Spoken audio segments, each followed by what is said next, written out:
और वो उसे पानी में ढूंढने लग जाती है, लेकिन वो सिक्का शाओ डी के पास था। नानजिंग उससे सिक्का लेने की कोशिश करती है, लेकिन शाओ डी कहता है कि तुम्हारे पास कोई सबूत है कि ये सिक्का तुम्हारा है। नानजिंग कहती है कि एक तो मैं तुम्हें बचाकर हॉस्पिटल ले जा रही थी और तुम हो कि मेरा सिक्का भी मुझे वापस नहीं दे रहे हो। शाओ डी कहता है ठीक है, मैं तुम्हें तुम्हारा सिक्का वापस दे दूंगा, पर तुम्हें मेरे सवालों का जवाब देना होगा। नानजिंग कहती है कि तुम इतनी रात को ये हिस्ट्रिकल कॉस्ट्यूम पहन के मुझे डराने की कोशिश कर रहे हो ना। शाओ डी कहता है कि पहले तुम बताओ कि तुमने ये कैसे अजीब से कपड़े पहन रखे हैं। नानजिंग कहती है कि ये 21st सेंचुरी है और यहाँ सबको अपनी पसंद की ड्रेस पहनने का अधिकार है।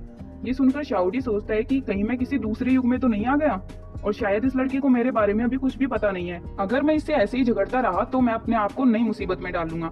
ये सोचकर वो उसके सिक्के को नीचे फेंक देता है और वहां से जाने लगता है। नानजिंग उसके पीछे पीछे आती है और कहती है कि तुम पहले ये बताओ तुमने मेरा सिक्का क्यों लिया था। शाओ डी उससे कहता है कि तुम मेरे पीछे इसलिए आ रही हो ना क्योंकि तुम मुझे पाना चाहती हो। जब मैं सो रहा था तब तुम यही कह रही थी ना।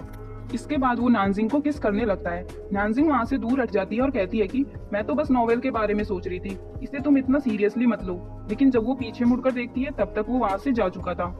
इसके बाद अगले सीन में शाओ डी को दिखाया गया है, जो सोच रहा है कि मैं पता नहीं कौन सी जगह आ गया हूँ। ये जगह तो बहुत अजीब लग रही है। अगर मुझे इस जगह की हिस्ट्री बुक्स मिल जाए तो मैं पता लगा पाऊंगा कि ये कौन सी डायनेस्टी है। तभी वहाँ दो लड़कियां उसे रोकती हैं और उससे कहती है कि तुम अभी रोड क्रॉस नहीं कर सकते क्योंकि यहाँ पर रेड लाइट जली हुई है। शाओ डी सोचता है कि ये रेड लाइट क्या होती है।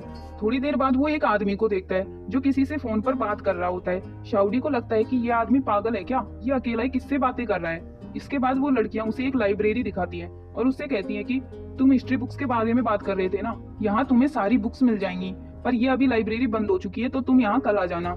इसके बाद वो लड़कियां उससे कहती है कि तुम क्लासिकल स्टाइल में बहुत अच्छे लग रहे हो, हम तुम्हारे साथ एक सेल्फी लेना चाहते हैं। शाओ डी को समझ नहीं आता कि सेल्फी क्या होती है, लेकिन वो उनसे हाँ कह देता है। इसके बाद वो भी उनकी तरह पोज देकर फोटो खिंचवाने लग जाता है। जब वो लड़कियां वहां से चली जाती है तो शाओ डी बंद लाइब्रेरी में ही एंटर कर जाता है। इसके बाद अगले सीन में दिखाया गया है कि नानजिंग अपने घर चली जाती है। उसकी मॉम उससे पूछती है कि तुम इतनी देर से किसके साथ थी। नानजिंग कहती है कि वो एक दुष्ट लड़का था, अगर वो मुझे दोबारा मिल जाए तो मैं उसे मुक्का मारूंगी। इसके बाद वो टीवी पर लूजिंग का इंटरव्यू देखने लग जाती है। उसकी मॉम कहती है कि इसके पास जो लेडी खड़ी है वो पक्का इसकी गर्लफ्रेंड होगी।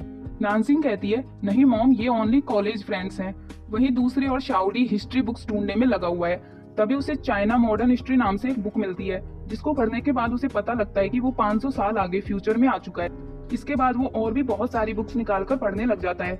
अगले सीन में नानजिंग को दिखाया गया है जो डिसाइड नहीं कर पा रही कि उसे कौन सी ड्रेस कल इंटरव्यू के लिए पहननी चाहिए ताकि लूजिंग उसे नोटिस कर पाए, और उसको सभी ड्रेस बहुत ही सिंपल लग रही होती हैं।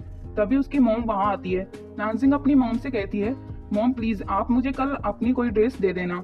इसके बाद अगली सुबह नानजिंग रेडी होकर इंटरव्यू के लिए जाती है। इंटरव्यूअर उससे पूछता है कि आपने कभी कोई काम किया है। नानजिंग कहती है कि जब मैं यूनिवर्सिटी में थी तब मैंने कई पार्ट टाइम जॉब्स की थी। इसके बाद वो उससे पूछते हैं कि आप यहाँ असिस्टेंट की पोस्ट पर क्यों काम करना चाहती हो। नानजिंग एक्साइटेड होकर कहती है कि मिस्टर ल्यूजिंग की मैं बहुत बड़ी फैन हूँ, इसलिए मैं उनके साथ काम करना चाहती हूँ। इसके बाद वो लोग उससे उसके बारे में कुछ बताने के लिए कहते हैं। नानजिंग कहती है कि मैं बहुत ज्यादा ब्रेव हूँ। तभी वहाँ ल्यूजिंग आ जाता है और नानजिंग उस पर से अपनी नजर हटा ही नहीं पाती। ल्यूजिंग उसके सामने ही आकर बैठ जाता है। वो उससे कुछ क्वेश्चंस भी पूछता है, लेकिन नानजिंग बहुत ज्यादा नर्वस हो जाती है और वो उसके सामने कुछ भी नहीं बोल पाती। तभी वहाँ एक लेडी आती है और वो लूजिंग से पूछती है कि तुम यहाँ क्या करने आए हो।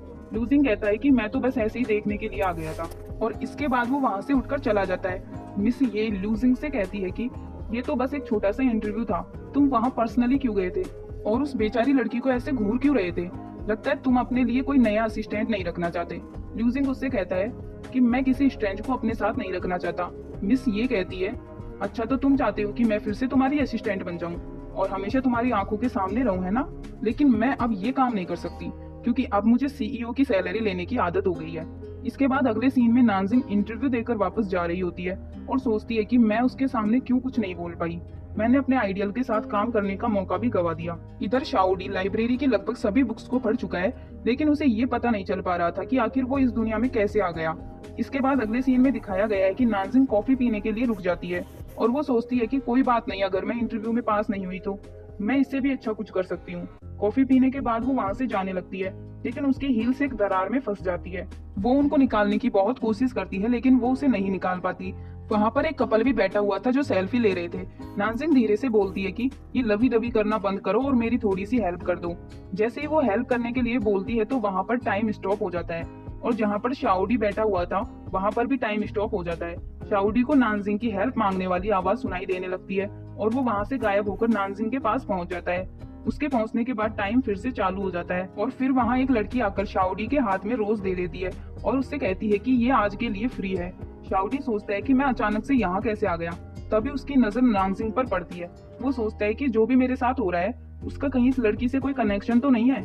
इसके बाद वो नानजिंग के पास जाता है और उसको वो रोज दे देता है और वो फिर उससे पूछता है कि तुम्हारा नाम क्या है। वो उससे अपना नाम बता देती है। शाओडी उससे कहता है कि तुम ही मेरे सभी सवालों का जवाब हो जिन्हें मैं इतनी देर से ढूंढ रहा था। ये एपिसोड यहीं एंड हो जाता है। आपको ये ड्रामा पसंद आया तो वीडियो को जरूर लाइक कर देना।